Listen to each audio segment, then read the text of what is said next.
நீங்கள் சாப்பிடும்போது இந்த மாதிரி சாப்பிட்டீங்கன்னா என்னெல்லாம் பெனிஃபிட் கிடைக்குன்னு சொல்கிறேன். அதுக்கு நீங்கள் பேலன்ஸ்டான ஃபுட்டாக சாப்பிடணும். சரிவிகிதமான உணவு, ஃபைபர், ப்ரோட்டீன், கார்ப்ஸ் கண்டிப்பாக இருக்கணும். அதில் ஃபஸ்ட்டு நீங்கள் சாப்பிட வேண்டியது ஃபைபர். இந்த காய்கறிகள் ஃபஸ்ட்டு நீங்கள் சாப்பிட்றப்ப நீங்கள் அதிகமான பசியில் வர்றீங்கன்னா அது குயிக்காக கண்ட்ரோலுக்கு எடுத்துகிட்டு வரும். ரெண்டாவது உடம்புல சுகரில் வந்து அதிகமாக பார்த்துக்கும். மூணாவது செரிமானம் நல்லாயிருக்கும். அதுக்கடுத்து ஒரு சிலருக்கு வந்து ப்ரோட்டீன் சாப்பிட்றதுனால வர கேஸ் ஃபார்மேஷனை இது நல்லாவே கண்ட்ரோல் பண்ணும். ரெண்டாவது நீங்கள் சாப்பிட வேண்டியது ப்ரோட்டீன். இதில் நீங்கள் வெஜ்ஜு, நான்வெஜ் எந்த ப்ரோட்டீன் சாப்பிட்டாலுமே அது உங்கள் மசில் ரெக்கவரி, மசில் க்ரோத்து, உங்கள் ஃபேட் லாஸ் நல்லா சப்போர்ட் பண்ணும். அதுக்கூட இன்சுலின் லெவலில் கரெக்டான லெவலில் மெயின்டைன் பண்ணும்.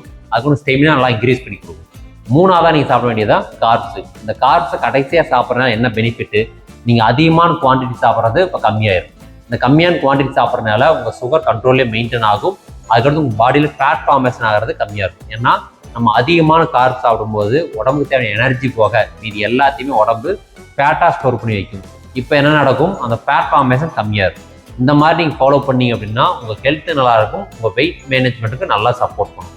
இதை ஃபாலோ பண்ணிங்க, ஹெல்த்தியாக இருங்க, ஹாப்பியாக இருங்க. இதெல்லாம் ஓகே, நான் சாப்பிட மட்டும் தான் சாப்பிட்றேன், எனக்கு என்ன ஆர்டரில் சாப்பிட்றது அப்படின்னு கேட்டிங்கன்னா உங்களுக்கு என்ன ஆர்டர் சொல்கிறது? அண்ணே, ஒருத்தர் நல்லா சாப்பிட்றத குறை சொல்லக்கூடாது. உண்மையிலே சாப்பிட கொடுத்து வச்சிருக்கணும். அவன் தான் பசி பறக்க மாட்டான்னு தெரியுமில்ல, எடுத்து கொடுங்க. ஒன்று பேலன்ஸ் ஃபுட்டுக்கு மாறணும், இல்லைன்னா இதே ஆர்டரில் சாப்பிட்டு லைஃப் ரன் பண்ண வேண்டியதுதான்.